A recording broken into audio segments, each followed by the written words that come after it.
দর্শকের কাছে দেব মানেই এক আবেগ। দেবের নতুন সিনেমা আগামীকাল মুক্তি পাচ্ছে। খাদান মুক্তির আগে দেব সোশ্যাল সাইটে পোস্ট করে বললেন, কাছের সিনেমা হলে খাদান দেখতে না পেলে কি করবেন অনুরাগীরা, নিদান দিলেন দেব। এদিন ফেসবুক পোস্টে সুপারস্টার লিখেছেন, খাদান আগামীকাল মুক্তি পাচ্ছে, আপনারা প্রস্তুত তো? যদি আপনাদের কাছের সিনেমা হলে এই ছবিটি না এসে থাকে তাহলে আমাদেরকে কমেন্টের মাধ্যমে জানান, আমরা যথাযথ ব্যবস্থা নেওয়ার চেষ্টা করব। অতঃপর দেব যে সত্যি সত্যি খাদানকে হাতিয়ার করে শেষ মুহূর্ত পর্যন্ত বাংলা কমার্শিয়াল সিনেমার হারানো গৌরবকে পুনরুদ্ধার করার জন্য লড়ে যাচ্ছেন তা এক কথায় স্পষ্ট। উত্তর এবং দক্ষিণ কলকাতা মিলিয়ে প্রায় সবকটা প্রেক্ষাগৃহেই খাদানের একটি বা দুটি করে শো রয়েছে। এবার বাংলা জুড়ে অনুরাগীদের কাছে দেব আবেদন রাখলেন, কাছের সিনেমা হলে খাদান দেখতে না পেলে যেন তাকে জানানো হয়।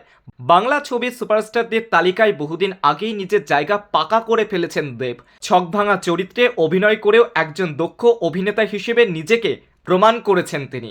রাজনীতির ময়দান থেকে ছবির দুনিয়ায় নিজের যাত্রাপথ মসৃণ করে তুলেছেন অভিনেতা। অনেকদিন পর ফের চেনা ছন্দে ফিরছেন দেব, আর সৌজন্যে আসন্ন ছবি খাদান।